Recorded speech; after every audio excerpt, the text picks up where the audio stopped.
तो मेरे नबी पाक ने फरमाया तू रब के बारे में जैसा गुमान करेगा अल्लाह भी तेरे लिए वैसा ही बन जाएगा। अल्लाह वैसा बन के तुझे नवाजेगा। अगर तेरा ये ज़हन बन जाए ना कि जो अल्लाह मुझे देगा वो मुझे ही देगा, तो अल्लाह तबारक व तआला सबसे बढ़कर तुझे ही अता फरमाएगा। लेकिन उम्मीद रब करी और उम्मीद रहमत की, उसके करम की, उसकी अता की। हाँ, एक पहलू जरूर सोच के रखना चाहिए इस मौजू पर। सारी दुनिया निकम्मा कह दे तो बेटा माँ बाप के नजदीक निकम्मा नहीं होता। बाप बेचारा एक गलती बच्चा करता है तो वो जाता है, दूसरी करता है तो जाता है, तीसरी जगह भी उसके हिस्से की माफी मांगने जाता है, बड़ा कुछ करता है। फिर एक वक्त आ ही जाता है कि जब बाप मजबूर हो के अखबार पे इश्तिहार देता है कि मैंने इसे आग कर दिया है, अब मैं इसके स्याह सफेद का मालिक। क्या ख्याल है आपका? पहली गलती पे अब्बा जी ऐसे कर देते हैं जी, दूसरी पे करते होंगे। कब करते हैं? जब बोले जब हद हो जाती है। और एक दो इश्तिहार नहीं होते। आप सवेरे अखबार खोलें, अखबार के अंदर के सफात का मुताला करें तो शायद दर्जनों इश्तिहार होते हैं आंकनामे के। भाई किस बाप का दिल करता है कि वो बेटा जिसके लिए उसकी उम्मीद है कि कल मेरे बुढ़ापे का सहारा बनेगा, वो लिख के दे दे कि मेरा रिश्ता ही कोई नहीं बेटे के साथ? किसका दिल करता है? और फिर यहां तक नहीं होता, बल्कि आप कानून जानने वाले लोगों से कभी पूछें, वो आंकनामा लोग अदालतों में जमा कराते हैं। कहते हैं जी मैंने तो अखबार में निकाल दिया, मेरा इसके साथ कोई ताल्लुक। अम्मा कहती है मेरा कोई रिश्ता नहीं। क्यों? कब होता है ऐसे? जब बच्चा हद कर दे, जब बच्चा 1 2 3 4 गलतियों पे ऐसा, अल्लाह भी बंदे को सजा देता है। लेकिन कब? जब बंदा बाज ही ना आए, बंदा तौबा करे ही ना, रुजू ही ना करे, सोचे ना कि मुझे अल्लाह की बारगाह में जाना चाहिए। हम लोग अपना एक ज़हन बना के जिंदगी गुजारते हैं, एक ज़हन बना के, बल्कि लोग गुनाहों के नाम बदल बदल के वक्त गुजारते हैं।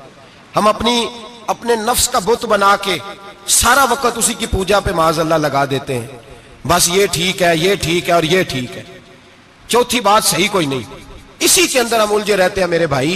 रहमत इलाही का गलत तस्वर अपनाते हैं। ओ मेरे भाई, किसी बंदे की मजबूरी तो माफ होती है, लेकिन अगर कोई जानबूझ के ज्यादती करे तो वो माफ, उसकी माफी। जिस बच्चे को पता हो ना उस्ताद को कि इसके वाकई घर में फौतगी हो गई थी, उस्ताद उसे सलाह नहीं देता। जिसका पता हो कि वाकई ये बीमार था तो उस्ताद उसे क्लास में खड़ा नहीं करता। जिसका पता हो कि ये ज्यादती कर रहा है, जानबूझ के कर रहा है, उस्ताद उसे डंडों से मारता है और ज्यादा मारता है। कहता है तू नालायक है, तू जानबूझ के करता है। मेरे भाई अल्लाह की रहमत है, हर एक पे बरसती है। लेकिन एक बंदा खड़ा ही हो जाए रब के मुकाबले में, वो ना नमाज पढ़े, ना मस्जिद आए, ना कोई काम करे, ना वो दीन की तरफ तवज्जो करे, ना वो कभी अल्लाह से इस्तिगफार करे, ना वो कभी जायज काम की तरफ तवज्जो करे, सारी जिंदगी हराम इकट्ठा करे, नाजायज करे, तो अब तूने हद कर दी। तेरे पास गजब आया नहीं, बल्कि तूने गजब को आवाज दी है। तूने अल्लाह के गजब को, बोलिए, अल्लाह के गजब को, गजब होना और होता है और गजब को आवाज देना, बोलिए, गजब को आवाज देना, इनमें फर्क है मेरे भाई, याद रखें। हम आवाज देते हैं गजब को, गजब होता नहीं। देखें नबी करीम सल्लल्लाहु अलैहि वसल्लम, और ये हदीस आपने याद रखनी है, ये याद रखनी है।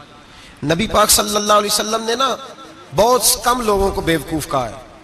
हमारे जमाने में तो आम लफ्ज है ना बेवकूफ कहना। अल्लाह के रसूल सल्लल्लाहु अलैहि वसल्लम ने बहुत कम लोगों को बेवकूफ कहा। मुस्नद इमाम अहमद बिन हंबल की हदीस है, नबी करीम अलैहिस्सलाम ने फरमाया वो अहमक है, वो बेवकूफ है।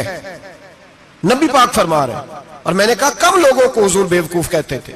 नबी करीम अलैहिस्सलाम ने फरमाया वो बंदा बेवकूफ है जो सारा दिन अल्लाह की नाफरमानी करता है और फिर भी रब की रहमत की उम्मीद करता है, तो बेवकूफ है। सुबह से शाम तक लगा हुआ है, मैंने नहीं अल्लाह माननी, मैंने नहीं तेरी माननी, माज अल्लाह मैंने नहीं माननी। शाम होती है तो कहता है अल्लाह बड़ा मेहरबान है, बख्श देगा। तो बेवकूफ है, तू बेवकूफ है। तू बता ना क्या मजबूरी थी नमाज ना पढ़ने की? किसने तुझे गन पॉइंट पे कहा था हराम खाने को? और फला आदमी की तूने गीबत की तो तेरा उसमें क्या फायदा था? ये जो तूने सिर्फ 10 बंदों को हंसाने के लिए झूठा लतीफा सुनाया, इसमें तेरा क्या नफा था? तू सुबह से शाम तक नाफरमानी करता है, शाम को कहता है अल्लाह करीम है माफ कर देगा, अल्लाह मेहरबान है माफ कर देगा। उस्ताद मेहरबान होता है कि नहीं? फेल क्यों करता है इम्तिहान में? बोले उस्ताद बाप होता है ना, उसका दिल करता है शागिर्द फेल हो जाए, तो क्यों करता है? लेकिन शागिर्द ने ज्यादती की, उसने पढ़ा नहीं। उसने, मैंने कहा बाप आंकनामा लिखवाता है, मजबूर होकर लिखवाता है ना। ओ भाई याद, बड़ी प्यारी मिसाल मुल्ला रूमी लिखते हैं, कहते हैं मेरे गांव की एक बीबी थी, उस बीबी ने एक बछड़ा पाला हुआ था। देहातों में ना बूढ़ी माएं बछड़े को पेड़ा देती थी और नाम भी रख लेती थी, किसी ने मिठू नाम रखा होता था, किसी ने कोई नाम। कहते माँ ने बछड़ा रखा हुआ था, अम्मा उसको आवाज देती तो बछड़ा दौड़ा आता, अम्मा उसको पेड़ा खिलाती। बछड़ा बड़ा प्यारा था, जवान हो गया। अम्मा इसलिए बछड़ा पाल रही थी कि जब बछड़ा बड़ा हो जाएगा तो हाल के अंदर बच्चे उसे लगाएंगे, खेती में हाल चलाएंगे।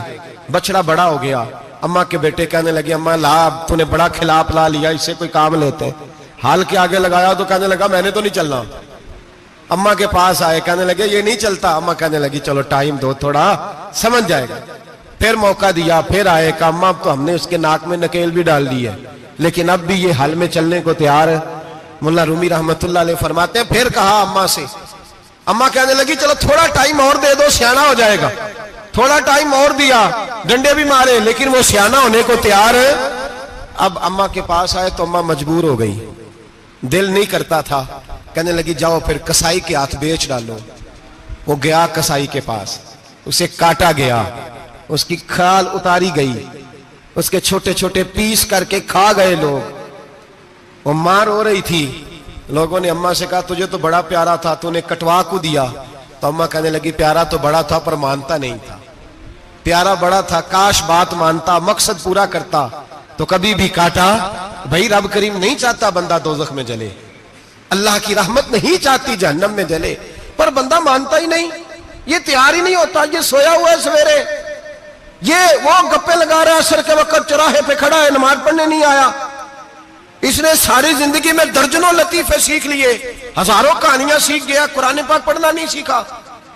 इसने जिंदगी की हर चालाकी सीख ली है, नहीं सीखी तो अपने रसूल की हदीस नहीं सीखी, नहीं सीखा तो दीन की जरूरी बातों को नहीं सीखा। अब रब की रहमत तो नहीं चाहती कि बंदा जहन्नम में जाए, वो तो मेहरबान है, लेकिन रब करीम का कानून का तकाजा यह है कि जो अहकाम पूरे नहीं करेगा उसे फिर दोजख में डाला जाएगा। तो हमारे बुजुर्ग फरमाया करते थे असल बात यह है कि अल्लाह नहीं मुसलमान को दोजख में डालना चाहता, मुसलमान अपनी मर्जी से छलांगे लगा रहे, ये खुद छलांगे लगाता, ये बाज नहीं आता। आप यकीन करें, बड़ी जिम्मेदारी के साथ, बड़े खुलूस के साथ और बड़ी दयानतदारी से तजर्बे की बात अर्ज करता हूं। हमारे बहुत सारे गुनाह ऐसे हैं जिन गुनाहों का हमारी दुनियादारी को भी कोई फायदा नहीं, कोई फायदा नहीं हमारी दुनिया को भी उस गलती का। मेरी बातों की समझ आ रही है आप दोस्त? कुछ गुनाह ऐसे, एक तो होता है कि दुनिया का कोई फायदा हो, उस गुनाह में हमारी दुनिया का भी कोई फायदा। जो आदमी झूठे लतीफे सुनाता है, झूठ बोलता है, झूठ कोई फायदा नहीं उसे। लोग 10 मिनट हंसते हैं और बाहर जा कहते हैं यार ये तो कोई गैर संजीदा आदमी, वो अकल ही नहीं। क्या फायदा कमाया उसने, क्या नफा लिया उसने? जो आदमी बढ़ बढ़ के बातें करता है, 2, 4, 5, 10 आदमियों की कीमत कर जाता है, लोग कहते हैं यार बड़ा चुगलखोर है। क्या कमाया उसने जिंदगी में? कुछ हासिल कर लिया उसने? हमारे बहुत सारे गुनाह मेरे भाई वो है जिनका हमारी दुनिया को भी कोई फायदा नहीं। तो क्यों ना हम उन गुनाहों को छोड़ दें ताकि हमारे दीन को तो फायदा हो जाए, दीन को तो फायदा हो जाए। सिर्फ जुबान के जायके हैं, कुछ देर के लिए हमारी तबीयत के तकाजे हैं, 10 मिनट की मुस्कुराहट है जिसके लिए हम अल्लाह तबारक व तआला का कानून तोड़ते फिर जा रहा हूं। मेरे हबीब करीम अलैहिस्सलाम ने मुसलमान को कहा है कि तेरा रब तो चाहता है कि बस तू आ जा, वो तुझ पे रहमत नाजिल कर देगा। आना तो शर्त है कि नहीं? आना तो शर्त है कि नहीं? अच्छा चले ये बताएं, जो आदमी 1 से लेकर 31 तारीख तक ड्यूटी करे उसको तनख्वाह लेने जाना पड़ता है कि तनख्वाह घर आ जाती है?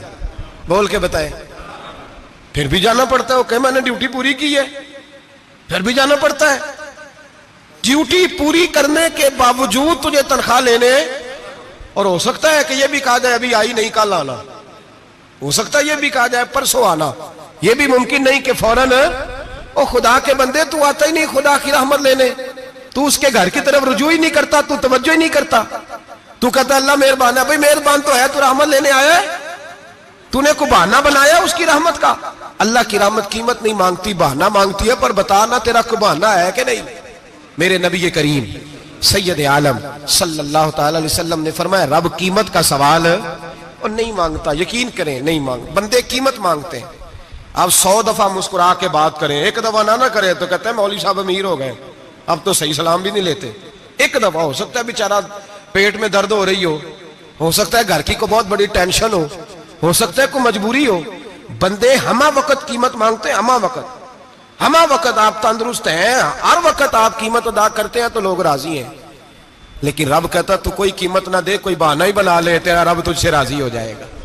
सुने बड़ी प्यारी हदीस, बड़ी खूबसूरत हदीस, कंजुल माल में दीगर कुतुब हदीस में है। हजरत अबू हुरैरा रदी अल्लाह तआला अन्हु फरमाते एक बाबा जी नबी पाक की बारगाह में आए और जब वो वापस जाने लगे तो मैंने उम्र पूछी तो उम्र थी 96 साल। कहते हैं बुजुर्ग जब आए ना तो ये भवें जो है ना उनकी सफेद होके तो यूं आंखों पे आ गई। बड़ी छड़ी बाबा जी ने पकड़ी हुई और दोनों हाथ पकड़ के ना छड़ी के ऊपर झुके हुए हैं एक जानिब। कुर्बान जाऊं, कहते हैं जब वो बुजुर्ग मस्जिद में दाखिल हुए तो मेरे रसूल ने खड़े होकर इस्तकबाल फरमाया, खड़े हो, और नबी करीम सल्लल्लाहु अलैहि वसल्लम ने आगे बढ़ के बाबा जी को बाजू से पकड़ा और बिठाया। हुजूर बैठ गए। कहा बुजुर्गों कैसे आए हो? तो कहते हैं वो बाबा जी बात करते तो आंख खोल के पहले हुजूर का चेहरा देखते, फिर वो बात करते तो उनके लबो लहजे के अंदर बड़ी परेशानी, बड़ी तकलीफ, बड़ी मायूसी। अर्ज करने लगे या रसूल अल्लाह, हुजूर जिंदगी सारी गुनाहों में बीत गई है, हुजूर गलतियां ही गलतियां, याद माजी अजाब है, यार अब छीन ले मुझसे हाफजा मेरा। अल्लाह के रसूल बड़ी लंबी फहरिस्त है, पाप ही पाप है, काले स्याह दफ्तर है।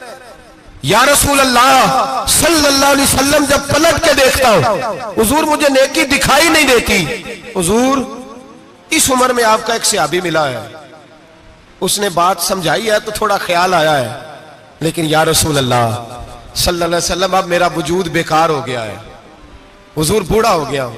3 बातें कही बुजुर्गों ने और निराली कही। कहने लगे या रसूल अल्लाह सल्लल्लाहु अलैहि वसल्लम, हुजूर अब तो मेरी कमर भी सीधी नहीं होती कि मैं नमाज ही सही अदा कर सकूं, बूढ़ा हो गया हूं। या रसूल अल्लाह सल्लल्लाहु अलैहि वसल्लम अब मेरे अंदर ताकत नहीं कि मैं मेहनत मजदूरी करके सदके और खैरात दे सकूं। या रसूल अल्लाह सल्लल्लाहु अलैहि वसल्लम अब मैं तलवार लेके जिहाद भी नहीं कर सकता।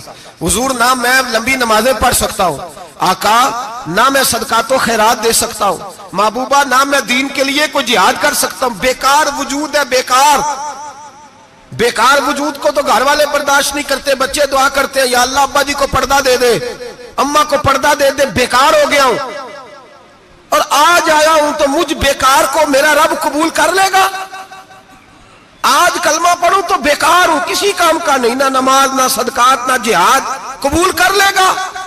हजरत अबू हुरैरा फरमाते हैं जैसे बरसात में बारिश की झड़ी लगती है, यूं मुस्तफा की आंखों से झड़ी लग गई। हुजूर खुल के रोए, खुल के। और मेरे हबीबे पाक ने फरमाया बुजुर्गों बड़े मुजाहिद हैं, दीन के लिए जिहाद करने वाले बड़े हैं, रब करीम को आपकी तलवार की इतनी हाजत नहीं। और फरमाया उसके खजाने कोई खाली तो नहीं कि आप ही गोया सदका देंगे तो भरे जाएंगे। और फरमाया फिर रब करीम की शान में इजाफा नहीं करती इबादतें, वो तो बंदे को नफा देती हैं।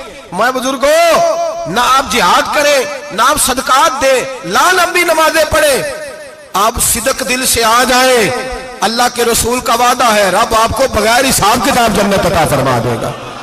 आना तो शर्त है कि नहीं, आए तो सही, ना पहुंचे तो सही, आ जाए, उसको नहीं आदत सदका तो खैरात की जिहाद की तबलीग, आए तो सही ना।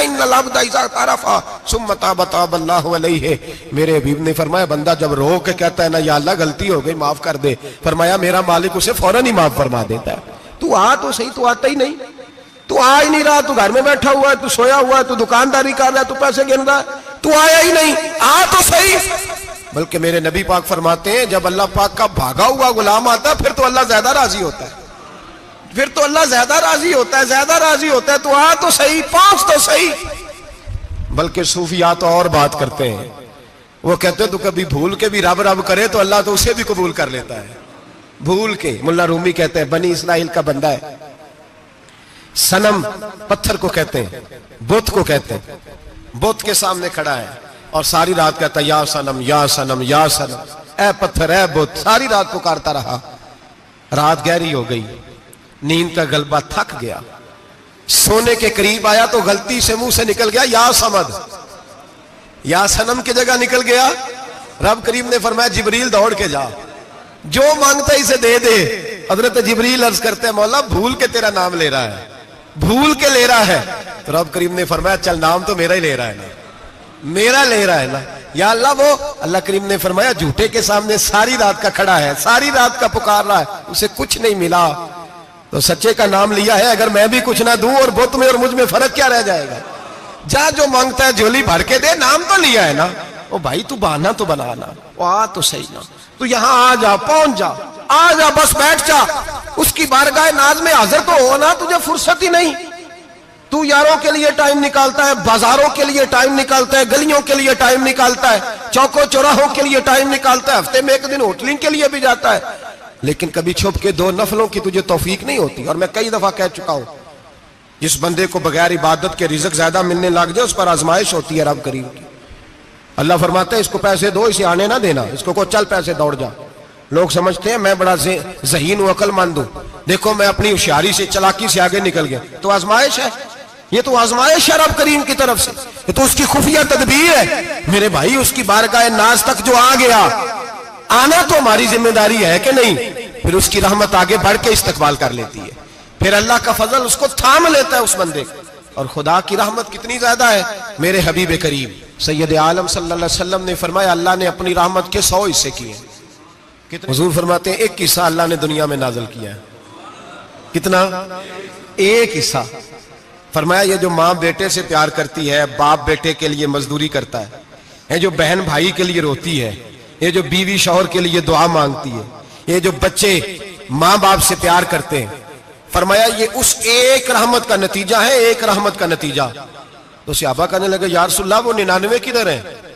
नबी पाक ने फरमाया रब करीम ने संभाली हुई है, कयामत के दिन तुम्हें अता फरमाएगा। अभी तो एक नाज़िल की है, अभी अल्लाह ने। एक बुजुर्ग थे, हमें तफसीर पढ़ाया करते थे, तफसीर के उस्ताद थे। मैंने उनसे एक दिन कहा, मैंने कहा हज़रत साहब कुछ बातों में ना मैं अड़ जाता हूं, मैं अपने आप को इतना लायक नहीं समझता, तो कहीं कहीं ना ज़हन उलझ जाता है, तो कभी उलझ जाता हूं। एक सवाल कई दिनों का है, उसूल तफसीर का मसला है, तो जरा कुछ चीजें ऐसी होती हैं बुजुर्ग कहते हैं जो किताबों से नहीं मिलती, सिर्फ सीनों से मिलती हैं। कोरस तो फकत लफ्ज ही सिखाते हैं, ये आदमी है जो आदमी बनाते हैं। मैंने कहा साहब ये समझ नहीं आई कि यहां भी साहब वहां भी साहब। कहने लगे जी किस तरह? मैंने कहा जी यहां कब्र में भी सवालों के जवाब और फिर कयामत में भी। मुझे कहने लगे जाओ इमाम राजी की तफसीर उठा के लाओ। मैं तफसीर उनके सामने ला के रखी, तो कहने लगे ये सैयदना यूसुफ अलैहिस्सलाम का वाकया जरा देखो तफसीर यूसुफ में, उसमें एक अजीब बात लिखी है। हजरत यूसुफ अलैहिस्सलाम के जमाने में कहत हो गया, तो जनाब यूसुफ अलैहिस्सलाम ने, क्योंकि आप अल्लाह के नबी से पहले से जान गए कहत होगा, तो हजरत यूसुफ ने गंदम पहले स्टॉक कर ली थी बहुत ज्यादा। बाकी इलाकों में जब कहत पड़ा ना, अब सब लोगों ने मिस्र की तरफ रुझान किया गंदम लेने के लिए। तो हजरत यूसुफ अलैहिस्सलाम ने ना शहर के दरवाजे पर बंदे खड़े कर दिए। फरमाया जो बंदा आए ना उससे 2 सवाल पूछना। जो आएंगे लोग गंदम खरीदने, जो आए 2 सवाल पूछना। एक पूछना कहां से आया है, और एक पूछना लेके क्या आया है। एक पूछना, समझ आ रही है बात, और दूसरा पूछना कि लेके सोना लेके आया है, चांदी गंदम खरीदनी है तो क्या चीज लेके आया है, कि नगद पैसे लाया, ये पूछ लेना। जो आए 2 बातें पूछना, एक पूछना कहां से आया है और दूसरा पूछना क्या। एक रवायत में 3 सवाल भी हैं, लेकिन फरमाया पूछना 2 सवाल जरूर। इंतजार था ना भाइयों का किनान से आने वालों का। फरमाने लगे सबसे 2 सवाल पूछना। जब किनान वाले आए ना, उनसे सिर्फ इतना पूछ लेना कि वो कहां से आए हैं। अगर पूछे ना किनान से आए हैं, तो फिर ये ना पूछना क्या लेके आए हैं, फिर मैं जेब में खुद टटोल लूंगा वो क्या लेके आए। बाकियों से 2 सवाल। जब मेरे भाई आए ना, भाई भाइयां दे वैरी हुंदे ते भाई भाइयां दियां बावां, जब मेरे भाई आए तो उनसे ये नहीं पूछना कि वो क्या, बस ये पूछना कि कहां से। इतनी बात पूछना, बाकी मैं पूछ लूंगा। आप फरमाने लगे रब भी फरिश्तों से कहता है तुम कब्र में ना मेरे बंदों से ज्यादा सवाल ना करना, बस ये पूछ लेना मुझे मानते हैं, मेरे नबी को मानते हैं। कब्र में तुम इतने सवाल पूछ लेना, बाकी लेके क्या है वो मैं खुद ही पूछ लूंगा। फरिश्तों के सामने रब करीम अपने बंदे को बेआबरू करना, बस तू ये बता दे अल्लाह रसूल को मानता है कि नहीं। बाकी जो तेरा हिसाब किताब है ना, अल्लाह फरमाते हैं मैं क़यामत में कर लूंगा, मैं पूछ लूंगा इसका क्या इलाज करना है। बस तुम इतना बता दो मुझे मानते हो, मेरे रसूल को, मेरे भाई, मेरे नबी करीम। अलैहिस्सलाम फरमाते हैं जो बंदा तौबा करने वाला था, अल्लाह की बारगाह में आने वाला था, बार बार तौबा करता था, एहसास रहता था, उसे एहसास था, आया करता था, फिर भी गलतियां हो गई, कयामत के दिन रब करीम अपने फजल की चादर उस पर डालेगा, फजल की चादर डालेगा और रब करीम उससे पूछेगा ये गुनाह किया था? और नबी पाक फरमाते हैं उसने बड़े भी गुनाह किए, अल्लाह छोटे छोटे गुनाहों के बारे में पूछेगा। ये गलती की थी, ये गुनाह, बंदा डर रहा है, वो कह रहा है पता नहीं सजा क्या मिलेगी, क्योंकि दुनिया में भी डरता रहा, यहां भी डर रहा है। शर्त यह है कि एहसास वाला हो, आता रहो, फिर भी गलतियां हो गई, ख्याल करता था, मेहनत करता था, नेक होने की जद्दोजहद करता था, कोताहियां रह गई, ये गुनाह किया था या अल्लाह भूल गया था, ये गुनाह किया अल्लाह मुझसे गलती हो गई, यहां भी किया था या अल्लाह गलती हो गई। नबी पाक सल्लल्लाहु अलैहि वसल्लम फरमाते छोटे छोटे गुनाह अल्लाह दिखा रहा है और उससे कह रहा है ये किया था, मानता जा रहा है। रब करीम फरमाता है पता है मैं तेरे साथ क्या करने वाला हूं? टांगे कांप गई, या अल्लाह पता नहीं। फरमाया मैं तुझे इन गुनाहों के बदले नेकियां देने लगा हूं, इन गुनाहों के बदले नेकियां। नबी पाक फरमाते फटाफट ही बोल पड़ा, कहने लगा या अल्लाह मैंने तो बड़े बड़े गुनाह भी किए, अगर तूने गुनाहों के बदले नेकियां दे दिया तो मेरे तो बड़े बड़े पाप भी हैं, वो दूसरे किधर है? तो मेरे हबीब करीम अलैहिस्सलातु वस्सलाम फरमाते हैं रब मुस्कुराएगा जो रब की शान के लायक है। अल्लाह फरमाएगा तेरे दिल में एहसास था, तू आया करता था, तू तौबा करता था, तू मेरी बारगाह नाज में आता था, पता तेरे ऊपर चादर क्यों डाली है? या अल्लाह नहीं, फरमाया मैं तुझे अपनी रहमत की चादर में छुपा के जन्नत में दाखिल करना चाहता हूं। मेरे भाई तू आ तो सही, तू पहुंच तो सही, खुदारा ये जो जितनी दुनियादारी है ना, ये तो आप हर वक्त करेंगे तो राजी होंगे लोग, हर वक्त। और ये जो हमने प्लानिंग की हुई है ना कि मैं फलाना काम करके सियाना हो जाऊंगा, तो इतनी मोहलत नहीं दी अल्लाह पाक ने। वो कहता फौरन आ, अपनी मनसूबाबंदी बदले, रहमत इलाही की जानिब तवज्जो करे, अपना जहन रब करीम के बारे में करम वाला बनाए और ये इरादा करे कि मैं उसकी बारगाह में आऊंगा तो वो मुझे अता करेगा। अपने बाजू पे भरोसा ना करे, अपनी अकल पे भरोसा ना करे, भरोसा जब भी करे खुदा की रहमत पे करे, उसके फजल पे करे, उसके करम पे करे और जहन बनाए कि अल्लाह माफ करने वाला है। हमारे जिम्मे यह है कि हम अपने गुनाहों का एहसास पैदा करें, हमारी जिम्मेदारी यह है कि हम तौबा सच्ची और खरी करें, हमारी ड्यूटी यह है कि हम अल्लाह की बारगाह में सही मानों में हाजिरी दें। हम तौबा भी झूठी करते हैं, बल्कि अगर मैं कहूं कि मजाक करते हैं। शब बारात आने वाली है ना, किस दिन है? जुमेरात को शब बारात आएगी। कुछ लोग तो खैर वैसे ही डट जाते हैं, कहते हैं हम नहीं मानते, वो पक्के लगे हुए हैं, वो कहते हैं नहीं इबादत नहीं करनी चाहिए। मैंने कहा यार बस करो, छोड़ दो, अब अल्लाह की इबादत करने के लिए भी तुमसे सनद लेनी पड़ेगी कि मौलवी साहब इजाजत दे, नफल पढ़ लें, इजाजत लेनी पड़ेगी। और बंदे बड़े समझदार हैं, वो कोई सियासी बंदा दूसरी पार्टी का आ जाए तो उसे मुतमिन कर लेते हैं, कुछ बसरा दूसरी जमात का मसला पूछ ले, कहते मौलवी साहब पूछ के दसांगा। ये मोटी सी बात है। शबरात को क्या होता है? इबादत। क्या होता है? बोल के बताए। यही होता है ना, तो इसके लिए सर्टिफिकेट की जरूरत है जी। वल्लज़ीना यबीतूना लिरब्बिहिम सुज्जदन व क़यामा, अल्लाह फरमाते हैं मेरे बंदे सारी रात गुजार देते हैं या कयाम करते हुए या सजदा करते हुए। इसके लिए सर्टिफिकेट की जरूरत है। बड़ी जल्दी मसला पूछने आ जाते हैं लोग। हाँ, एक वो है जो मानते ही नहीं सिरे से, एक वो है जो बड़ा अजीब मानते हैं। वो कहते हैं शबरात है, छोटा गोश्त ही नहीं मिल रहा दुकान से। भाई शबरात गोश्त खाने का दिन है, हलवा खाने का दिन है शब बारात, मौज करने का दिहाड़ा आ गया शब बारात। शबरात आई, अब पहले किलो गोश्त आता था, अब 2 किलो ले लो। ये कौन सा तरीका है शब बारात मनाने का? और फिर शब बारात मनाई जाएगी, मेराज शरीफ से पटाखे चल रहे हैं रोज शाम को, चलते हैं ना? नहीं, मैं क्यों, अरे मैनू गलती लगती, तुसी बोले नहीं ना। चलते हैं पटाखे। कौन बेचता है पटाखे? हिंदू, सिख, यहूदी। चलाता कौन है? किसने कहा चलाने को? इसमें कोई किसी फिरके का भी इख्तलाफ नहीं होता। डरना चाहिए अल्लाह पाक से। अल्लाह जहन्नम की आग ठंडी करता है, हम जलाते हैं शबरात को। रब फरमाता है ठंडी होगी, हम जला रहे हैं। बच्चे पटाखों के पैसे पड़ोसी से लेके आते हैं कि हमसे लेते हैं? हम मना क्यों नहीं करते? जूते ना पॉलिश करने पे तो थप्पड़ लगते हैं, तो पटाखे वाले बच्चे को नहीं पूछा जा सकता? बाप की जिम्मेदारी है। और मुहद्दिसीन ने मसला लिखा है, अगर बच्चा नाबालिग कोई गलती करता है तो उसका बाप जिम्मेदार है, जवाब दे उसकी जगह पर।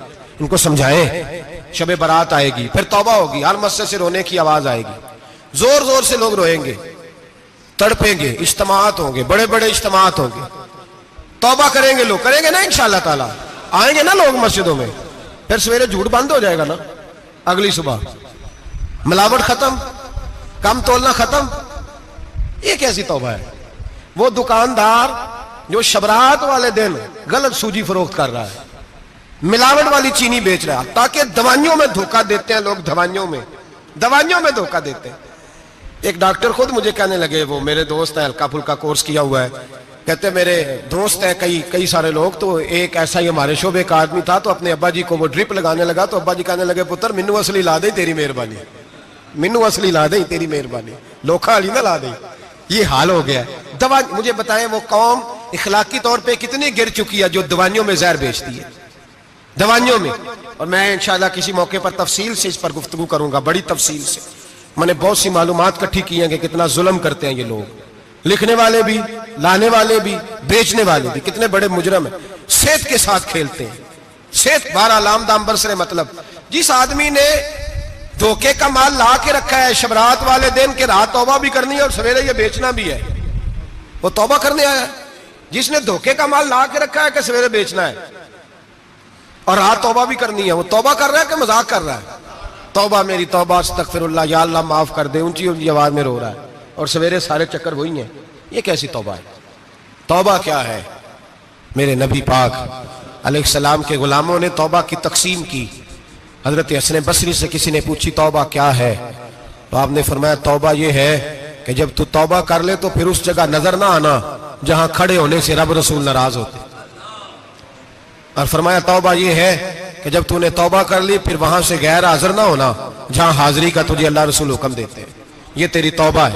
और अगर तू ऐसा नहीं करता फिर तूने तौबा नहीं की, फिर तूने मजाक किया।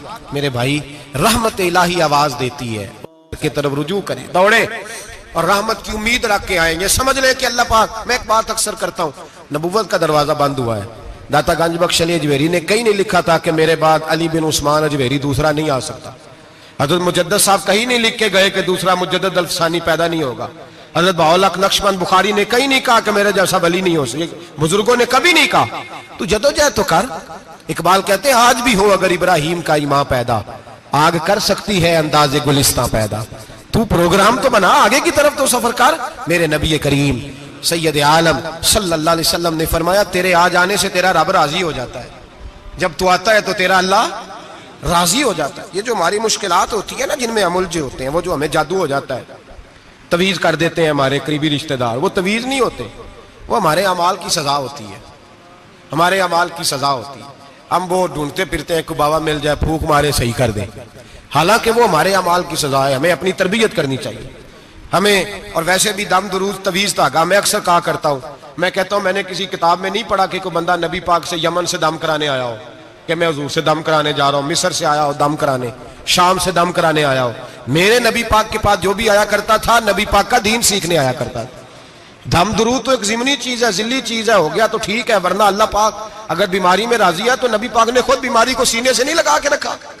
खुद अल्लाह के महबूब सैयद आलम सल्लल्लाहु अलैहि वसल्लम का विसाल बीमारी के साथ हुआ, तो बीमारी तो मुरीदनी है मेरे नबी पाक की, वो तो कनीज है हुजूर के घर की। आम दाम बरसरे मतलब खरी तौबा, सच्ची तौबा। और किस तरह की तौबा? मेरे नबी करीम अलैहिस्सलातु सलाम ने एक दिन सहाबा से पूछा एक बात तो बताओ, बुखारी मुस्लिम की हदीस है, या रसूल अल्लाह पूछिए। नबी पाक सल्लल्लाहु अलैहि वसल्लम ने फरमाया अगर कोई आदमी सहरा में सफर कर रहा हो, बहुत बड़ा सहरा हो, ऊंट पर उसका सफर हो और उसने ऊंट पर खाने पीने का सामान बांधा हो, पैसे भी रखे हो, पानी भी रखा हो, थक गया सफर करता करता, दरख्त की एक टहनी के साथ ऊंट की नकेल बांधी और दरख्त के नीचे लेट गया आराम करने के लिए। अल्लाह के हबीब फरमाते अचानक उसकी आंख लग गई, जब जागा तो उसने देखा कि ऊंट तो गायब हो गया है, अब ना खाना है, ना पानी है, ना पैसे हैं, और सहरा बड़ा लंबा है, पैदल सफर भी नहीं कर सकता। थोड़ा सा ढूंढा, फिर मौत का इंतजार करने लगा, सोचने लगा मौत आएगी, अब मर जाऊंगा। अल्लाह के महबूब फरमाते हैं थोड़ी देर गुजरी, जब बिल्कुल मायूस हो गया था तो अचानक नजर पड़ी तो ऊंट उसका सामने खड़ा था। नबी पाक से अब्बा से पूछते हैं बताओ, उसकी कुल कायनात उजड़ गई थी, रास जाया हो गई थी, हर शय लुट गई थी, दोबारा उसे मिल गई है, बताओ उसे कितनी खुशी होगी। सहाबा कहने लगे या रसूल अल्लाह नई जिंदगी मिल गई उस बंदे को, वो सारी दुनिया से ज्यादा राजी है। तो मेरे करीम रसूल सल्लल्लाहु अलैहि वसल्लम ने फरमाया रब करीम का नाफरमान बंदा जब उसकी बारगाह में आके तौबा करता है तो अल्लाह इससे भी ज्यादा राजी हो जाता है। नाफरमान जब आके कहता है या अल्लाह माफ कर दे, आइंदा नहीं करता, मैं अल्लाह तो राजी हो जाता है। और हबीब पाक अलैहिस्सलाम फरमाते हैं वो इतना करीम है, जब बंदा अपने रब से सुलह कर लेता है, तौबा कर लेता है, तो अल्लाह जमीन को कहता तू भूल जा, मेरे बंदे ने गुनाह किया ही नहीं। आसमान से कहता तू भूल जा, मेरे बंदे ने गुनाह किया ही नहीं। फिर रब करीम फरिश्तों से फरमाता है कि मिटा दो जो तुमने लिखा था, मैंने अपने बंदे के साथ सुलह कर लिया। शब बारात को आएंगे मस्जिद में इंशाल्लाह, कितने बजे? हाँ नहीं, जो सोचिए ही नहीं है इस पासे थे। असर के वक्त मस्जिद आए शब रात, कितने बजे जी? असर के वक्त आए, गुस्ल करें, मस्जिद आए, असर के बाद दुरूद शरीफ पढ़े और मगरिब से लेकर फजर तक इबादत करें। मगरिब में शाम शुरू हो जाती है। एक रात जाग के देखें, जागना पड़ता है, मरीज हो जाए तब भी जागना पड़ता है, दुख लग जाए तब भी वो जगा लेता है। बड़े बड़े जागते हैं, बड़े बड़े जाग लेते हैं, वो जगा लेता है। तंदुरुस्ती भी, सेहत भी, दौलत भी, एसी भी, पलंग भी बड़ा अच्छा, लेकिन अगर वो नींद ना देना चाहे तो बंदा सारी रात ही तड़प के जागता है, तड़प के। और भूखा इतना, रोटी का भूखा इतना परेशान नहीं होता जितना नींद का भूखा परेशान होता है। उलझ जाता है इंसान, वो जगा लेता है, कबल इसके कि वो खुद जगाए, खुद ब खुद जाग जाए। मगरिब से लेकर फजर तक नमाज पढ़ें, जिक्र करें, दुरूद पाक पढ़ें, महफिल में शिरकत करें। मेरे रसूल करीम अलैहिस्सलाम की प्यारी ज़ौजा उम्मुल मोमिनीन सैयदना आयशा सिद्दीका रदी अल्लाह ताला अन्हा कहती हैं हुजूर रमजान के अलावा सबसे ज्यादा रोजे शाबान में रखते थे, गोया प्रैक्टिस होती थी रमजान की। मैंने अर्ज किया या रसूल अल्लाह सल्लल्लाहु अलैहि वसल्लम इतने रोजे क्यों रखते हैं, अभी रमजान तो आगे है। तो नबी पाक ने फरमाया आयशा इस महीने में बंदे का अमल अल्लाह की बारगाह में जाता है, मैं चाहता हूं जब मेरा अमल जाए तो मैंने रोजा रखा हुआ हो, कसरत से रोजा रखें और मेरे भाई बदल जाए। मेरे नबी पाक ने फरमाया गनीमत जान, अगर सेहत है तो बीमारी आने से पहले गनीमत जान जा, ये चली जाएगी। बीमार आदमी से कुछ भी नहीं होता, गनीमत जान ले, लम्हों को कुछ कर ले। और अगर तेरे पास फुर्सत है तो गनीमत जान ले मसरूफ होने से पहले पहले। मेरे हबीब करीम सैयद आलम अलैहिस्सलाम के गुलाम फरमाते हैं कि नबी पाक सल्लल्लाहु अलैहि वसल्लम ने हमें मिसाल दे के समझाया। मदीने में जो कबीला सबसे ज्यादा बकरियां पालता था वो बनु कल्ब का कबीला था, और फरमाते इतनी बकरियां थी कि उनकी बकरियां हमने कभी नहीं गिनी थी।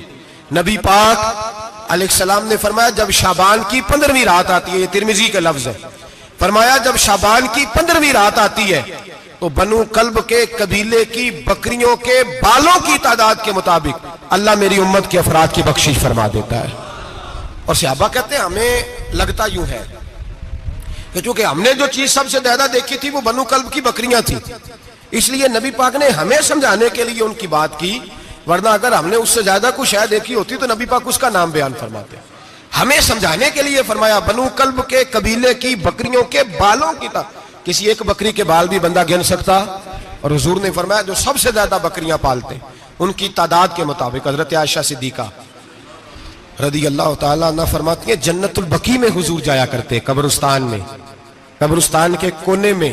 अल्लाह के रसूल को मैंने नमाज पढ़ते भी देखा 15वीं रात को, और फरमाती है हुजूर बकी वालों के लिए बख्शिश की दुआ भी करते, कब्रिस्तान भी जाएं शब बारात को, उनके लिए दुआ भी करें। और फिर मेरे भाई शब बारात को लिल्लाहियत के साथ आए, लौटने का प्रोग्राम बनाए, उससे कबल के रब करीम खुद जकड़ के ले आए, खुद ब खुद आए, उसके करम की तरफ तवज्जो करें, उसकी रहमत की तरफ तवज्जो करें। मेरे रसूल करीम सल्लल्लाहु अलैहि वसल्लम के पास एक देहाती आए, मौला अली शेर खुदा फरमाते मैं भी हाजिर था। कहते कभी कभी सादे बंदे आते थे पर बड़ी अजीब ही बात कर जाते थे। कहते एक देहाती आए, तामत बांधी हुई और सादा सा रुमाल कंधे पे रखा हुआ है, नबी पाक के पास आए और हुजूर से दिल लगी करने लगे, हुजूर से दिल लगी करने लगे, मीठी बातें कहने लगे। यार रसूल एक मसला पूछने आया हूं। फिर मैं पूछो। अर्ज करते हैं हुजूर कयामत में हिसाब कौन लेगा? कयामत में अब किसको नहीं पता कौन हिसाब लेगा, दिल लगी की बात है ना, कौन लेगा? नबी पाक ने फरमाया अल्लाह हिसाब लेगा। तो कहते उसने ना और जुमला कहा तो हम उसकी बात पे हैरान हो गए, कहने लगे या रसूलल्लाह वाकई अल्लाह हिसाब लेगा? तो कहते नबी पाक मुस्कुराए, फरमाने लगे तुझे तेरी मार होए, मैं सच्ची तो कह रहा हूं, तो किस तरह की बात कर रहा है, अल्लाह हिसाब लेगा। हजरत अली फरमाते उसने रुमाल उठाया कंधे पे रखा, कहने लगे या रसूल अल्लाह अगर रब हिसाब लेगा तो फिर उसने माफ ही कर देना है, ये कह के वो चला गया, ये लफ्ज कह के वो चला गया। तो हजरत मौला अली कहते हैं मैंने हुजूर का चेहरा देखा तो गुलाब से भी ज्यादा खिला हुआ था, मैंने नबी पाक का चेहरा देखा तो चांद से भी ज्यादा रोशन था। मैंने कहा हुजूर ये क्या कह गया है? नबी पाक ने फरमाया बंदा बड़ा सादा था, बात बड़ी प्यारी कर गया है, बड़ी प्यारी कर गया है। हुजूर ने फरमाया अली रब करीम है, और करीम जब गालिब होता है तो करम ही फरमाया करता है, वो करम ही करता है, वो माफ ही करता है, वो माफ ही करता है। अल्लाह माफ करता है, पर मैंने कहा कोई माफी लेने आए ही ना, तो कोई माफी लेने। एक और बात भी आखिर में समझानी है आपको, वो भी समझ ले। हम जब किसी रिश्तेदार को राजी करने जाते हैं ना, नाराज हो, तो हमें पता चल जाता है कि ये वक्त टपाने आया या राजी हो गया। दो किस्म के लोग होते हैं, कहते हैं चलो बरादरी आ गई, मैं चलता हूं, पर किस तरह? टाइम पे टाइम आऊंगा, 200 दे के घर आ जाऊंगा। और जो राजी हो जाते हैं ना, वो 2 दिन पहले आते हैं, देगों का भी ख्याल करते हैं, मुलाकात करते हैं, वो कपड़े भी नहीं बदलते। फर्क होता है राजी होने में। बात की समझ आ रही है आप? हम तौबा करने आते हैं अल्लाह की बारगाह में, क्या हमें पता नहीं चलता कि हमने तौबा किया, रब राजी हुआ है कि नहीं हुआ? हमारा ईमानी रिश्ता तो है ना अपने रब से, रूह का ताल्लुक तो है ना, तो हमें अंदाजा होता है कि अल्लाह राजी हो गया कि नहीं। अंदाजा तो होना चाहिए ना हमें। ये बात कहने की नहीं, ये बात महसूस करने की है, इसको महसूस करें। हम जब अल्लाह की बारगाह में आए तो फिर हमें अंदाजा होना चाहिए कि मैंने मना लिया है कि नहीं मना सका, मैं उसको राजी करके उठ रहा हूं कि नहीं उठ रहा। अगर बगैर राजी किए उठे हो तो फिर फॉर्मेलिटी करने आए थे, फिर राजी करने नहीं आए थे। हजरत फुज़ैल इब्न अय्याज रहमतुल्लाह ताला अलैह फरमाते, एक दिन मैंने सर सजदे में रखा और मैंने कहा खुदा बंदा आज मुझे पता चलेगा कि तू मुझसे राजी है कि नाराज है, तो फिर ही मैं उठूंगा। आप फरमाते हैं मुझे चारों कोनों से आवाज आने लगी कि तेरा रब राजी हो गया। और फरमाते जिस जगह मैं सजदा कर रहा था वो जमीन भी बोलने लगी कि बस कर दे, अर्श का मालिक तुझसे राजी हो गया है। लेकिन शर्त यह है, हजरत हबीब अजमी रहमतुल्लाह अलैह फरमाते हैं मैं सूद का कारोबार करता था तौबा करने से पहले। कई दफा मैंने तौबा की थी, लेकिन मेरी उस तौबा के अंदर सदाकत नहीं होती थी। मेरा दिल भी गवाही देता था कि ये ना बहुत सारे बंदे कहते हैं आइंदा नहीं करता, वक्त टपाते हैं। जिस तरह बंदों को धोखा देते हैं, इस तरह माज अल्लाह तौबा भी इसी तरह की करते हैं, लेकिन बाद में दोबारा उसी डगर पर चल निकलते हैं जिसपे पहले होते हैं। आप फरमाते हैं मैं कई दफा तौबा करता था तो तोड़ देता था। आज मैंने तौबा की, किस तरह की? सूद का मैं धंधा करता था, तो मैं सूद के पैसे लाया, गोश्त पकने को दिया बीवी को, सूद के पैसों का। मेरी बीवी ने हंडिया चढ़ाई, थोड़ी देर गुजरी तो वो सारा गोश्त खून बन गया। मेरी बीवी उठा के लाई, कहने लगी ले जाइए, जो तू गरीबों का खून निचोड़ के लाया था ना, ये खून बन गया, खुद भी पी और औलाद को भी पिलाओ। कहते हैं मैंने सच्ची तौबा का फैसला किया। आज पहले मैं सच्ची तौबा का इरादा नहीं कर, आज सच्ची तौबा का फैसला किया और मैं निकला। हजरत हसन बसरी के पास गया, उनकी बैत हुआ, तौबा की, उन्होंने मुझे अमाल बताए, खरी तौबा की। कहते हैं जब तौबा के लिए घर से निकला तो छोटे छोटे बच्चे खेल रहे थे। एक बच्चा कहने लगा पीछे हट जाओ, बहुत बड़ा सूदिया है, इसका साया भी पड़ गया तो हमारे अंदर नहुसत आ जाएगी, पीछे हट जाओ, सूद का धंधा करता है। कहते हैं मुझे और चोट लगी कि या अल्लाह तेरी छोटी छोटी मखलूक भी ये समझती है। कहते मैं तौबा करने गया तो खरी तौबा करके आया, हज़रत हसन बसरी के पास रो रो के तौबा की। मैं वहां से वापस आया तो बच्चे अभी खेल रहे थे। कहते हैं वो बच्चा जो पहले बोला था कि पीछे हट जाओ, बड़ा सूद वाला है, नहुसत पड़ जाएगी, वो बच्चा फिर आवाज देके कहने लगा दोस्तों पीछे हट जाओ, रब करीम का वली आ रहा है, अल्लाह का बंदा आ रहा है, कहीं ऐसा ना हो हमारे पैरों से गर्द उड़े और इस वली के ऊपर पड़े और इसकी तौहीन हो जाए, अल्लाह हमसे नाराज ना हो जाए वली की तौहीन करके, पीछे हट जाओ। आप फरमाते हैं मैंने तड़प के आसमान की तरफ देखा और मैंने कहा या अल्लाह मुझे समझ आ गई है कि खरी तौबा क्या होती है, सच्ची तौबा, असल तौबा क्या होती है। झूठ मूठ की तौबा न करें। शब बारात को आए और बड़ा दयानतदारी का मशवरा देता हूं, दिल को संभाल के आए। अगर झूठ नहीं छोड़ना, फरेब नहीं छोड़ना, हमने मस्जिद की हाजिरी की पाबंदी नहीं करनी, तो फिर तौबा के लफ्ज पुकारना धोखा है, फिर ये धोखा है, फिर ये मजाक है, फिर मजाक ना करें। आना है तो खरी तौबा के इरादे से आए, खुल के आए। इंशाअल्लाह हर साल हम भी सारी रात यहाँ बैठते हैं, आपसे भी गुजारिश करेंगे कि छुट्टी ना करें, वक्त पे आए, मगरिब में आए, नवाफल अदा करें, ईशा के बाद नवाफल पढ़े। महफिल करने का मकसद ये होता है कि तिलावत से दिल नरम होता है, नात से दिल नरम होता है, तकरीर से इंसान की सोच बदलती है, तौबा की तरफ जाती है। ये सारे काम करके जब बंदा इस्तिगफार करता है, तौबा करता है, तो उसके लिए आसान हो जाता है, ज़हन बन जाता है। इसलिए वाज भी होगा, जिक्र भी होगा, दुआ भी होगी। वक्त को जाया न करें, रमजान करीब आने वाला है। बुजुर्ग कहते हैं अगर शब बारात पे सच्ची तौबा कर लोगे तो फिर रमजान में जो नेकियां करोगे वो तुम्हारे पास स्टॉक बन जाएगा, वो तुम्हारे पास खजाना इकट्ठा हो जाएगा। तौबा अभी से कर लो, मामला तभी से समेट लो, ताकि जब रमजान आए तो फिर नेकियां खजाना बन के जमा हो। हमेशा मिदहते खैरुल अनाम में गुजरे, दुआ है ये उम्र दरूद और सलाम में गुजरे। आखिर